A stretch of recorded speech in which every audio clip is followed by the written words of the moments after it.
اعوذ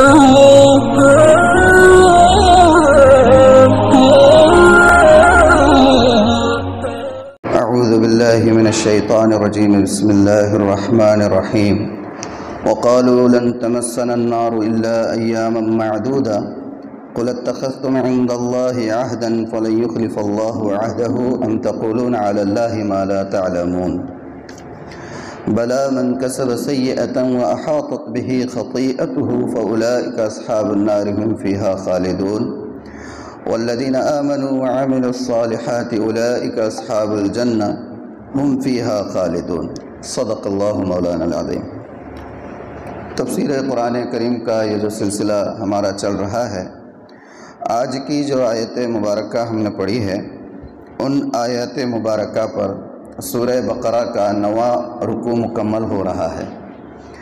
9 رکوع الحمدللہ اللہ کے فضل اور اس کی توفیق سے ہمارے مکمل ہو رہے ہیں۔ سلسلہ کلام گزشتہ 2-3 رکوعوں سے جو چل رہا ہے وہ آپ حضرات کے ذہن میں مستحضر ہوگا۔ تذکرہ چل رہا ہے بنی اسرائیل کا، اور بالخصوص بنی اسرائیل پر کی گئی اللہ تبارک تعالیٰ کی نعمتوں کا، اور ان نعمتوں کے ساتھ ساتھ ان کی سرگردانی، ان کی سرکشی اور ان کے عناد کا تذکرہ بھی ساتھ ہی ساتھ چلتا آ رہا ہے۔ گزشتہ کل جو چیزیں ہم نے پڑھی تھی اس میں بات تھی کہ یہود بھی جب ایسے لوگوں سے ملتے جو ایمان لے آئے، یعنی ڈھونگ رچاتے، ایمان لے آئے مطلب ڈھونگ رچاتے تھے ایمان کا، اہل ایمان سے اوس اور خزرج والوں سے جب ملتے تھے تو کہتے تھے کہ ہاں بھئی ہم ایمان لے آئے۔ تو یہ لوگ جب آپس میں ملتے تھے تو وہ لوگ جو ہے آپس میں ایک دوسرے سے کہتے تھے بھئی کیا تمہاری عقل ماری گئی ہے کیا؟ جو چیزیں اللہ نے تورات میں ہم کو بتائی ہوئی ہے، نبی کی علامتوں کے طور پر، پیشن گوئی کے طور پر کہ یہ نبی جو آخری نبی ہوں گے ان کا حلیہ مبارک ایسا ہوگا، ان کا انداز ایسا ہوگا، ان کے اوپر ایک کتاب اترے گی، یہ ساری علامتیں ہمارے پاس تورات میں محفوظ ہیں۔ اب بدھی ماری گئی ان کو بتا رہے فالتو میں، اب بتائیں گے تو کل قیامت کے دن حجت ہو جائے گی نا اپنے لیے۔ تو ایسے آپس میں ایک دوسرے سے بات کرتے تو ان کو اتنی موٹی بات نہیں سمجھتی تھی کہ یہ خالی یہاں پر چھپانے سے سمجھ رہے کہ وہاں بچ جائیں گے۔ اللہ تعالیٰ نے فرمایا وَلَا يَعْلَمُونَ أَنَّ اللَّهَ يَعْلَمُ مَا يُسِرُّونَ وَمَا يُعْلِنُونَ۔ یہ بدبخت یہ نہیں سمجھتے کہ اللہ تعالیٰ ہر چیز کو جانتا ہے، یہاں سمجھ رہے ہیں لیکن وہاں تو ظاہر ہوگا، تو اللہ تعالیٰ نے فرمایا۔ تو یہ کل کا تذکرہ تھا۔ پھر اس میں آگے چل کر اور ایک تذکرہ تھا کہ یہودیوں میں جو کم پڑھے لکھے لوگ تھے وہ تو ایک الگ ہی ہوائی دنیا میں رہتے تھے، خواب و خیال کی کس طریقے سے رہتے تھے اس کا تذکرہ گزشتہ کل کر چکا ہوں۔ عجیب عجیب خیالات ان کے تھے، جہنم میں نہیں جائیں گے اور ایسا ہوگا اور ویسا ہوگا، سارا تذکرہ کل آ گیا۔ اب اسی کا جواب یہاں پر اور دیا جائے۔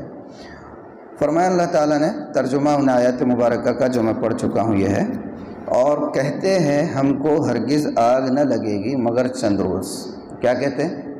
ہمیں آگ نہ لگے گی مطلب ہم جہنم میں نہیں جائیں گے، جہنم میں جانا تو دور کی بات ہے، آگ ہم کو چھو بھی نہیں سکتی۔ لفظ اللہ نے استعمال کیا ہے تمسنا، اس کا مطلب ہوتا ہے ہم کو چھو بھی نہیں سکتی آگ، جانا تو بہت دور کی بات، اور اگر مان لو چلے بھی گئے نا بہت ہو گیا، گنتی کے چند روز ہے، اس سے زیادہ نہیں رہیں گے۔ یہ ان کی خام خیالی تھی۔ اللہ تعالیٰ فرما رہے ہیں کہہ دو کہ تم لے چکے ہو اللہ کے یہاں سے قرار کہ اب ہرگز خلاف نہ کرے گا اللہ اپنے قرار کے، یعنی ان سے بولو ایگریمنٹ لکھ کے لا لیے کہ اللہ کے پاس ایگریمنٹ لکھ کے لا لیے۔ کوہ طور پہ گئے تھے یہ سننے کے لیے کہ یہ ہمارے آخری ہمارے پیغمبر ہیں موسیٰ، اور یہ جو کتاب ہم دے رہے ہیں یہ بھی ہماری کتاب ہے، یہ سننے کے لیے گئے تھے تو ساتھ ہی ساتھ ایگریمنٹ لے کر آ گئے تھے کیا؟ نہیں لائے نا، تو پھر کس بیس پہ بول رہی بات؟ اللہ تعالیٰ اس کا جواب دے ام تقولون علی اللہ ما لا تعلمون، یا پھر یہ ہے کہ تم اللہ پر ایسی باتیں جو ہے بغیر کسی جانے بوجھے کے لگا دے رہے، کچھ بھی، یعنی اپن جو بولتے ہیں نا انداز اپنا کچھ بھی، یہ ہے کہ بس لگا دی اللہ کی طرف ایک بات جوڑ دی۔ بلا من کسب سیئۃ واحاطت به خطیئته فاولئک اصحاب النار هم فیہا خالدون۔ پھر فرما رہے کیوں نہیں، جس نے اب یہاں سے بتا رہے اللہ تعالیٰ ایک اصول بتا دے رہے، یاد رکھیے اصول، یہ جو ہے نا تمہارا گمان کہ ہم انبیاء کی اولاد ہے اور ہم فنا ہیں اور ہم سے یہ کام ہوا اور پورے نبیوں کا سلسلہ ہے، ہم کبھی جہنم میں جائیں گے نہیں، اگر گئے تو چند دن رہیں گے، کتنے دن رہیں گے، جتنی بچڑے کی پوجا کی ہے، جتنا جو ہے تو ابراہیم علیہ السلام نظر انداز کا، یہ ان کا نظریہ۔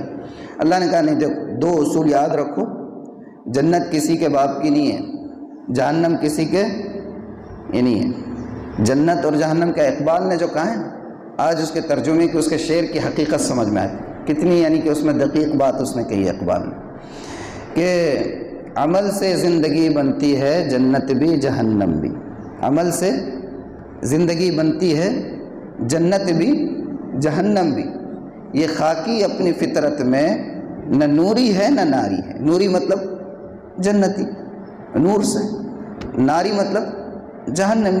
نار کس کو کہتے ہیں عربی میں؟ لن تمسنا النار، ہم کو آگ نہیں چھوئے گی۔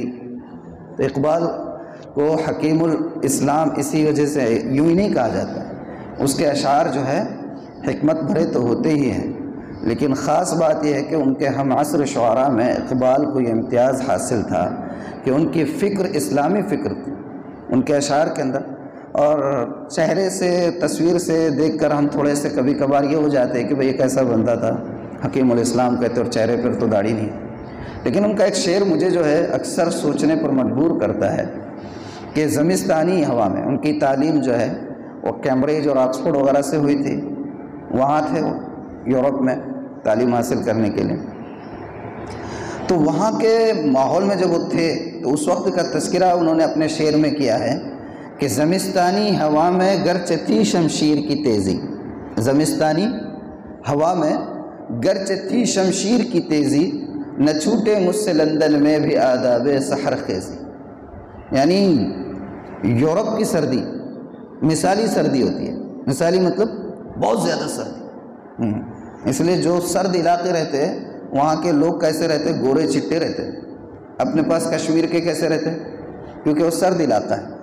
یورپ بہت سرد ترین ہے، اس لیے وہ لوگ کیا کرتے معلوم، آپ نے دیکھا ہوگا بیج پر مادر پدر آزاد ہو کر آ کے ننگ دھڑنگ پڑ جاتے رہتے، کیونکہ وہ سورج کی ڈائریکٹ حرارت کو لینا چاہتے جسم، دیکھے ہوں گے نا بیج ہوتے نا بہت سارے، اقصا بیج، پناہ بیج، پناہ بیج، تو ویسے جو ہے ساحل سمندر پر آ کر اپنے آپ کو حرارت دیتے رہتے، تو وہاں کی جو سردی ہوتی مثالی، تو اقبال کہہ رہے ہیں کہ زمستانی ہوا میں گرچہ تھی شمشیر کی تیزی، وہاں کی سردی کے اندر تلوار کی کاٹ کی جیسا ایک دم بدن کٹ جائے گا، لیکن وہاں کے حال، وہاں کے باوجود کیا کہہ رہے ہیں، نہ چھوٹے مجھ سے لندن میں بھی آداب سحر خیز، ویسے ماحول میں بھی کبھی تہجد نہیں چھوٹی۔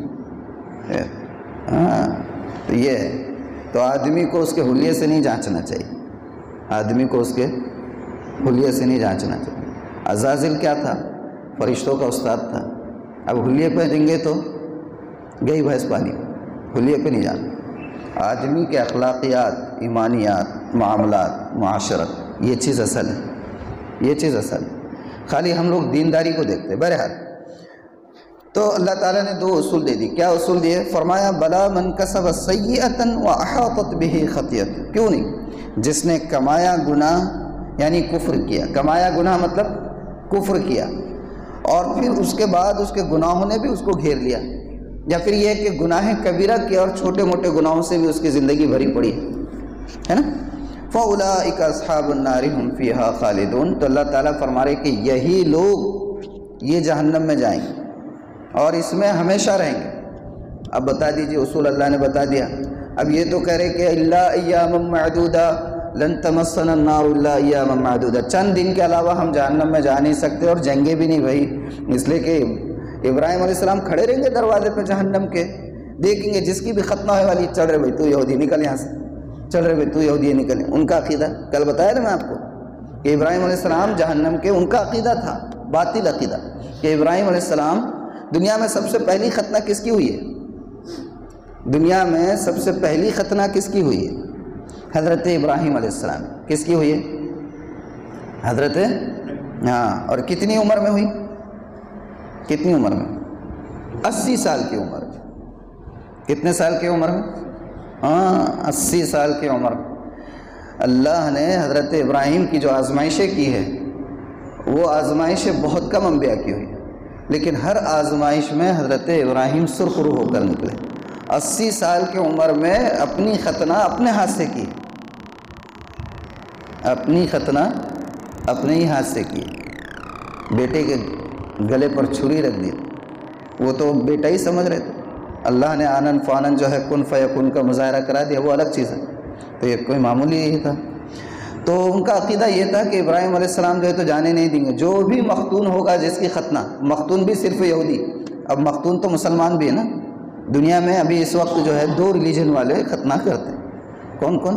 مسلمان اور یہودی ختنہ کرتے۔ اب دوسرے جو ہے جب معاملہ بگڑ جاتا تو مجبوراً آپریشن کے نام پہ ختنہ کرتے ہیں۔ فطرت سے کبھی بھی جو ہے آدمی دور نہیں جا سکتا۔ تو یہ تھا، تو اللہ تعالیٰ نے فرما دیا نہیں، جس نے کفر کیا اور اس کے ساتھ گناہ بھی اس کے رہیں گے، یا جس نے کبیرہ گناہ کیا اور چھوٹے چھوٹے گناہ بھی گھیرے ہوئے رہیں گے، تو پھر اس کے نتیجے میں لفظ فا استعمال کیا اللہ نے۔ میں ایک باریک بات آپ کو بتا رہا ہوں، غور کیجیے۔ فَأُولَٰئِكَ أَصْحَابُ النَّارِ، اس کے نتیجے میں یہ لوگ جہنم میں جائیں گے اور اس میں ہمیشہ رہیں گے۔ اور آگے دوسرا اصول یہ بتا رہے ہیں وَالَّذِينَ آمَنُوا وَعَمِلُوا الصَّالِحَاتِ أُولَٰئِكَ أَصْحَابُ الْجَنَّةِ هُمْ فِيهَا خَالِدُونَ، اور جو لوگ ایمان لائے اور عمل کیے نیک، وہی ہے جنت کے رہنے والے، وہ اس میں ہمیشہ رہیں گے۔ یہاں پر اللہ تعالیٰ نے فا کا لفظ استعمال نہیں کیا۔ میں آپ کو یہ عربی زبان کی بلاغت اور قرآن کا اعجاز بتانا چاہ رہا ہوں کہ پہلے جب کافروں کا تذکرہ آیا، جہنم میں ہمیشہ رہنے کی بات آئی، تو اللہ تعالیٰ نے لفظ فا جو ہے وہ نتیجے کے طور پر آتا ہے، نتیجے کو بتانے کے لیے آتا ہے۔ فَأُولَٰئِكَ أَصْحَابُ النَّارِ هُمْ فِيهَا خَالِدُونَ، یہ جو ان کے گناہ کبیرہ ہیں اور یہ جو گناہوں کا ڈھیر ہے، اس کے نتیجے میں یہ لوگ جہنم میں جائیں گے اور اس میں ہمیشہ رہیں گے۔ لیکن جب جنت میں جانے کا تذکرہ ہوا اہل ایمان کا، تو وہاں پر لفظ فا کا استعمال نہیں کیا کہ اس کے نتیجے میں جائیں گے۔ مفسرین نے لکھا ہے کہ یہ قرآن کا اعجاز ہے کہ اللہ تعالیٰ گویا یہ بتانا چاہ رہے کہ جنت میں داخلہ محض اور محض اور محض صرف میرے فضل پر ممکن ہو سکے گا، اعمال کی وجہ سے نہیں۔ اللہ کے رسول نے حضرت فاطمہ سے کیا فرمایا؟ یا فاطمہ بنت محمد انقذی نفسکی فانی لا املک نفسی ولا لک، کہ فاطمہ بنت محمد اپنی خبر خود لینا، اس لیے کہ میں خود اپنے آپ کا بھی اختیار نہیں رکھتا ہوں۔ اللہ کے کتنی بڑی بات۔ اب ہم جاتے، چادر چڑھا دیے، وہ دھاگا باندھ دیے، وہاں جالی کو تالا لگا کے آ گئے، ہم سمجھتے کہ اب انہوں نے پورا ٹھیکہ لے لیا اور انہوں کر لیتے۔ اور یہاں وقت کے نبی اپنی بیٹی سے کہہ رہے ہیں، صحیح حدیث ہے کہ فاطمہ بنت محمد اپنی خبر خود لینا، اپنے اعمال کا ذخیرہ خود کرنا، اس لیے کہ میں خود بھی اپنے اعمال کا بھی اختیار نہیں رکھتا ہوں۔ حدیث۔ اور ایک حدیث میں اللہ کے رسول صلی اللہ علیہ وسلم سے حضرت عائشہ نے پوچھا کہ اللہ کے رسول صلی اللہ علیہ وسلم آپ تو اتنے بخشے بخشا ہے اور ہر وقت جو ہے آپ اتنا استغفار کرتے رہتے ہیں، تو آپ نے اپنی پیشانی کے بال ایسے پکڑ کر کہا کہ میں بھی اگر اللہ کا فضل نہیں ہوا تو جنت میں نہیں جا سکوں۔ حضرت عائشہ سے کہ میں بھی اگر اللہ کا فضل شامل حال نہ ہوا تو جنت میں نہیں جا سکوں گا۔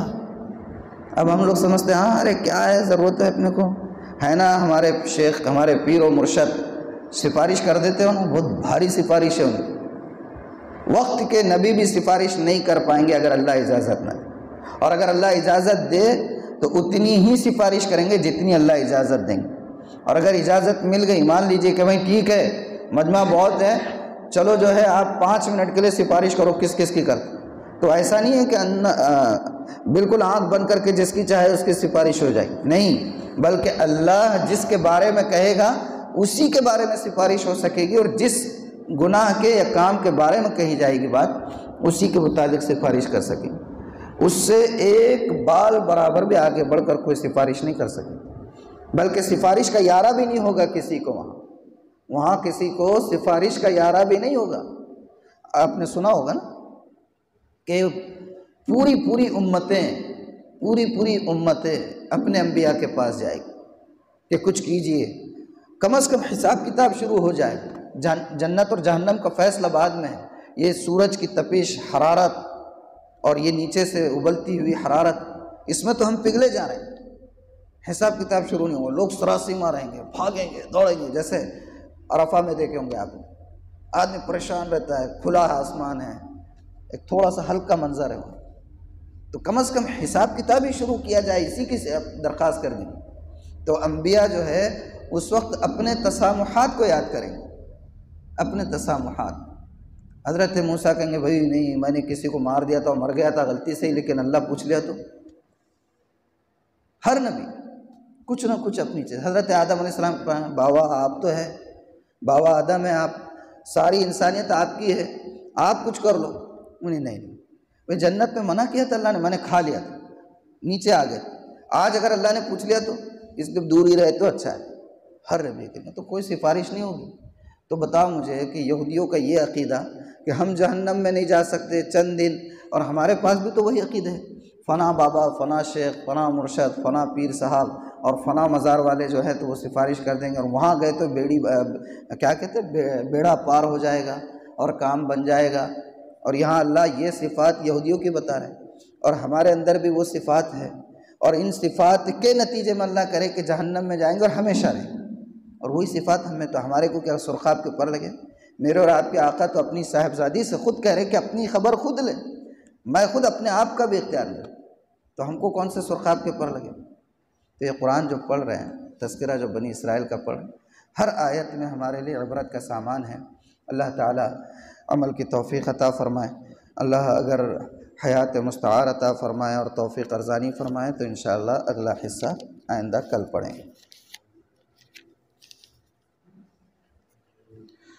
صدق اللہ مولانا العظیم. مسائل کا تذکرہ ہے، ایک مسئلہ پڑھ دیتے ہیں. کل مسئلہ ہوا تھا کہ نماز جنازہ کی دعائیں سرن پڑھی جائے گی. کیسی پڑھی جائے گی؟ آہستہ سے نا، خالی تکبیرات اور سلام، یہ دو چیزیں ہیں جو بلند آواز سے کہی جائے گی، باقی کی دعائیں آہستہ سے. ورنہ آپ سب کے سب جماعت میں کھڑے رہیں گے، ہر کوئی اپنی اپنی جو ہے تو چیخنا شروع کر دے گا، تو دعا کیا ہوگی؟ اور دو چار تیار ہو جائیں گے جنازے. ارے بھائی کیا یہ ہنگامہ ہو سکتا ہے نا، چیخنا. اب زیادہ جوش آتا ہے عبادت کے معاملے میں، آدمی کو دوسرے کو دیکھا کہ جوش زیادہ آ جاتا ہے، وہاں متانت نہیں رہتی، سنجیدگی آدمی پیچھے چھوڑ کے آ جاتا گھر میں. تو بہرحال جس کو دعا اگر جنازے کی نہ یاد ہو تو وہ کیا کرے؟ اگر کسی شخص کو نماز جنازہ کی دعا یاد نہ ہو تو وہ صرف اللہم اغفر لنا ولوالدینا ولہ وللمؤمنین والمؤمنات پڑھتا رہے. اگر کسی کو دعا یاد نہیں ہے تو کیا پڑھیں گے؟ اللہم اغفر لنا ولوالدینا ولہ وللمؤمنین والمؤمنات. کیا مطلب اس کا؟ کہ اللہ ہماری مغفرت فرما، ہمارے والدین کی مغفرت فرما، اور یہ جو بیچارہ آج آپ کی طرف آ رہا ہے اس کی بھی مغفرت فرمائیے، اور تمام مومن مردوں اور عورتوں کی مغفرت فرما دیں. یعنی پہلے اپنے لیے، اپنے والدین کے لیے مغفرت کی دعا مانگیں، اور اس کے بعد اس میت کے لیے کہے کہ یہ جو ہے اس کی بھی آپ مغفرت فرما دیجیے، اور تمام مومن مرد اور عورتوں کی اے اللہ مغفرت فرما دے. تو یہ دعا پڑھتے رہنا. اب اگر یہ بھی یاد نہیں رہا تو کیا کریں؟ اس لیے میں نے ترجمہ بتا دیا، یہاں ترجمہ نہیں ہے، لیکن ذہن میں سوچ لیجئے پھر کیا کر سکتے ہے نا، کہ اللہ میری مغفرت فرما، میرے والدین کی مغفرت فرما، اور یہ اس کی بھی مغفرت فرما، اور تمام مومن مرد اور عورتوں کی اللہ تو مغفرت فرما دے. اور اگر یہ بھی یاد نہ ہو سکے تو صرف 4 تکبیر کہنے سے نماز ہو جاتی، نماز ہو جاتی. مگر ذہن میں تو اتنا سوچ سکتے نا بھئی، مستحضر رہے انما الاعمال بالنیات، اور اولا یعلمون ان اللہ یعلم ما یسرون وما یعلنون. آج پڑھے نا کہ یہ نہیں جانتے کہ اللہ ہر چیز کو جانتا ہے نا. تو لہذا بلا عذر نماز نہ چھوڑے. ارے بھائی دعا یاد نہیں ہے، کیا پڑھوں چپی چاہ کے کھڑے رہنے کا کہیں کو نہیں. آئیے نماز پڑھیے، دعا جیسی ہے، اگر یاد زبان سے نہیں ہے ذہن میں مستحضر کیجئے، اس کا ثواب ضرور ملے. بہرحال جو کچھ پڑھا ہے، جو کچھ سنا ہے، اللہ تعالیٰ اس پر عمل کرنے کی توفیق عطا فرمائے. سبحان اللہ وبحمدہ، سبحانک اللہم وبحمدک، نشہد ان لا الہ الا انت، نستغفرک ونتوب